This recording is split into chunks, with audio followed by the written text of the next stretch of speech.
Alright guys, sorry it's been a while since I made a video. Here's what my project is today.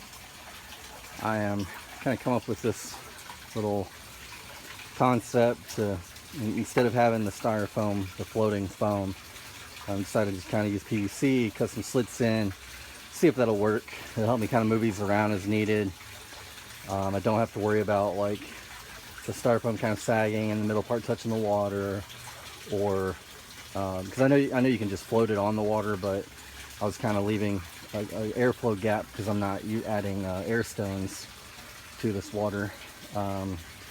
Granted, I know very little about sort of hydroponic setup, so I'm sure you guys can comment below and give me some pointers here. But so what I've got is a little 2-inch cup and a little I forget what it's called, but it's like a little spongy to hold the seeds. I'm gonna set that there for a second. I've cut these 2-inch holes, like a 2-1/4 inch PVC. Cut a 3-inch PVC in half so that I've got two. I've actually got more outside, but this is what I've cut so far. So I just drilled holes in it, and the problem that I'm trying to figure out right now is the gap below here. Let me put this back. There's a little too much. See, I mean, it's pretty close. It actually would probably be okay, but this thing is filled up. I mean, look, it's almost overflowing. And I don't even have anything running in here yet. So this looks like it's about right. I mean, stuff was just about to start spilling in. Problem is, this thing has settled and it's no longer level. So I've got to figure out how to level this out. Clearly, the best thing is going to be drain this into the main sump, so I'm working with a fairly empty tank. So I need to check the pH in this. This water has been setting for a couple of weeks. I did top it off a minute ago with the water hose, straight from the house. So, I'll probably add an inch or two to this, maybe about 2.5 inches. So I need to check the pH of this, check the pH of that, see if they're close, and then dump this whole thing in if they are. So that's what I'm going to do, try to get this leveled up. So I'll show you once I've got it fixed. Oh, I forgot to mention here. Last time, actually, this thing's pretty empty, and you can see the line where it used to be, where it is now. There's probably, I wouldn't say call it empty. There's a good 10 inches of water in there. You can see this sort of muck that's kind of built up over time at the bottom that I kind of need to clean out at some point. Figure out a way to do that. But if I empty this out right now, there's the pipe for the drain. When it comes blasting out of there, it's going to stir up all that junk like it normally does when I do this, and then just kind of flow through the system, which I really don't want. So I'm going to put a little 90-degree on that little elbow, point it straight down, and hopefully that'll minimize the blast of water. It'll keep it down into a particular area and won't blast all the way into the middle, stirring everything up. At least that's the theory. Let's see if it works. Okay, so I've done the little pH test of the water in here, and it's way too high. Shows up blue, which is probably, 7.4, I think. And then the tank shows up at perfect, like 6.8. So, I want to hurry up and get this going, so I'm going to go ahead and just drain this in. Luckily, my catfish are pretty hardy, so they can withstand, a change in pH relatively pretty well. So we're just going to go ahead and dump this in. And then once I've kind of cycled this whole system again, I will check the pH here in about an hour or so. And so to drain this, oh, there's one of my ladybugs crawling on me. Yeah, feeling something crawl on you when there's tons of spiders and stuff in here, it's not the greatest feeling, but luckily it was just a ladybug. So draining this is really simple. I'm just going to pull this up.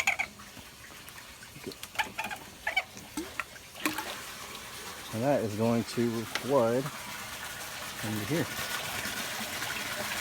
So as you can see, it's draining. I don't see a whole lot of mess being stirred up, so should work out.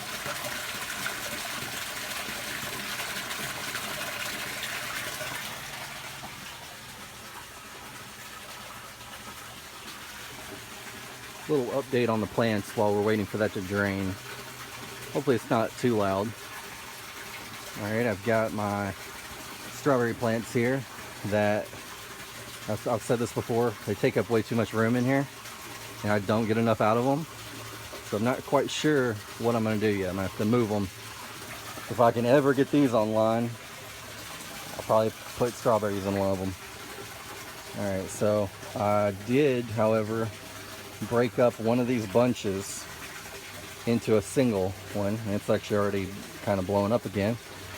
This is one of the other leftovers from that. And as you can see, look at the roots on these things did really good. I mean, this is a pretty chunky root of this plant. So maybe I can get this back in here. Actually, what I plan to do, because I'm going to have a bunch of extras, I'm going to just give those away to people. And because I'm going to split them up into one plant per thing. That way a single plant has a bigger root system and doesn't, because I mean this was connected to that one, and I think there was one more part of this which I'd already gotten rid of. So let's see, onion's doing really great. I don't eat near enough onion for as much as I'm producing. There's one I cut, it's kind of growing back. My tomato plants, check this out guys.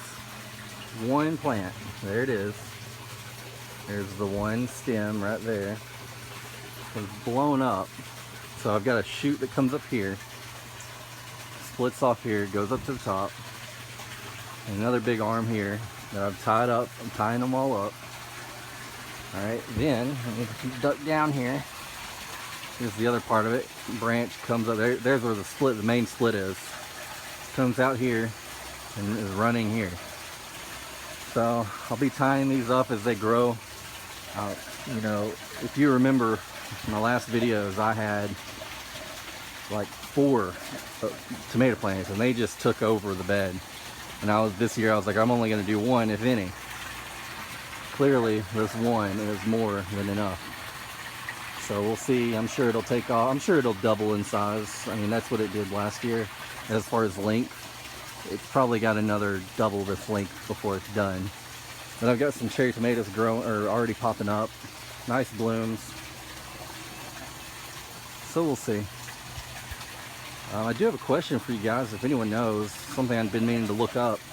If I've got things budding out in here, they're not getting pollinated because there's no bees making their way into the greenhouse.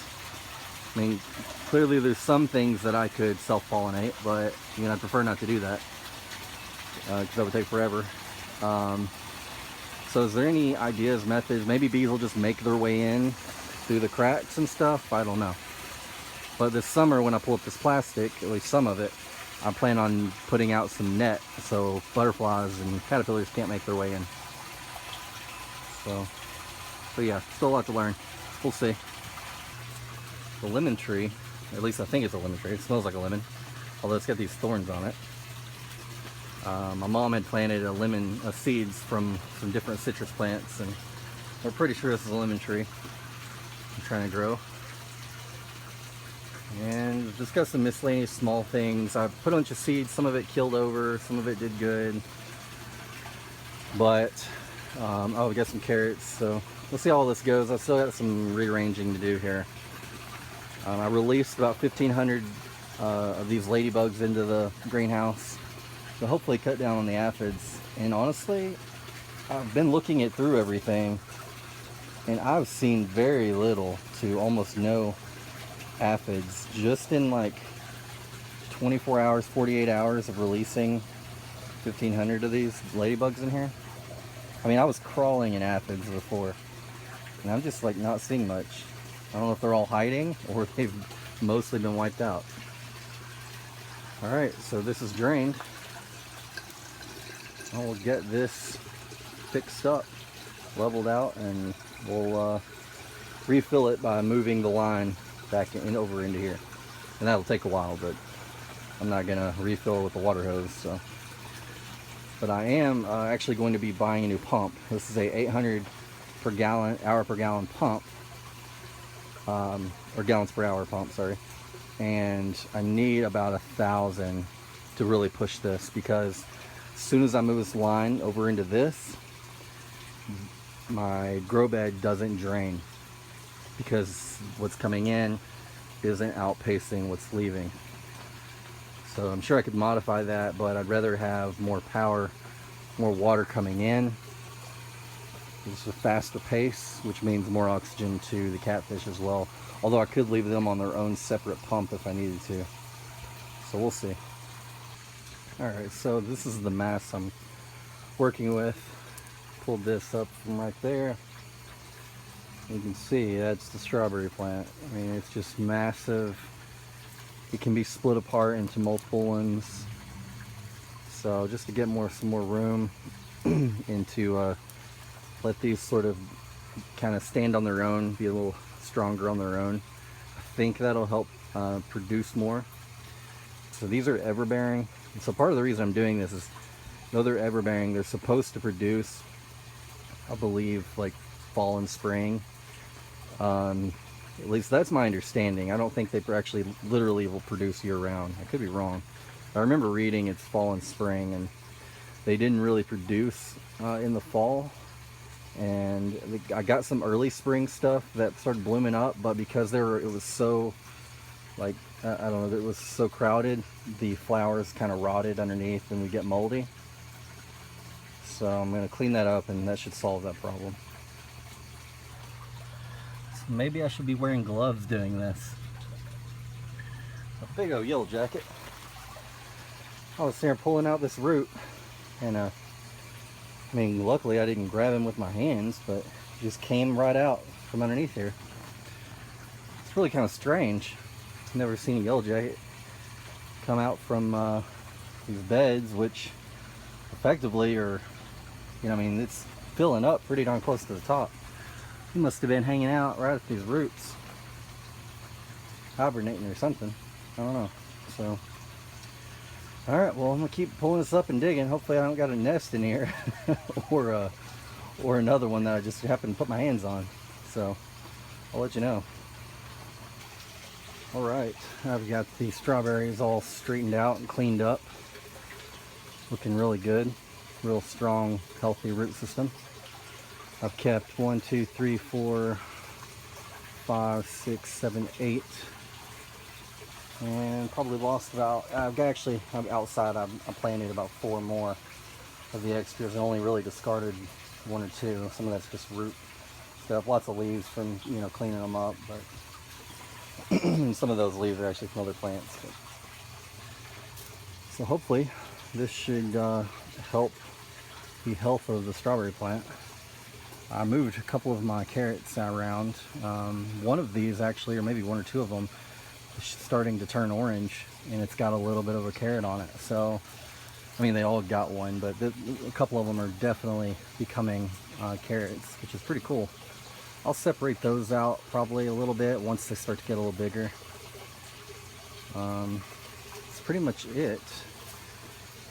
The flow, this is starting to fill up a little bit, a little dirty from the water that's been disturbed from that and disturbed from me digging the roots up.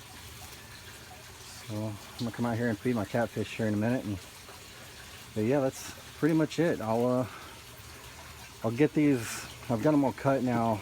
Once this fills up, I'll come back to setting this up and get some stuff planted. I mean, I did plant some lettuce here, but you know, until this is filled up, I can't really do anything. So I'll keep you guys posted.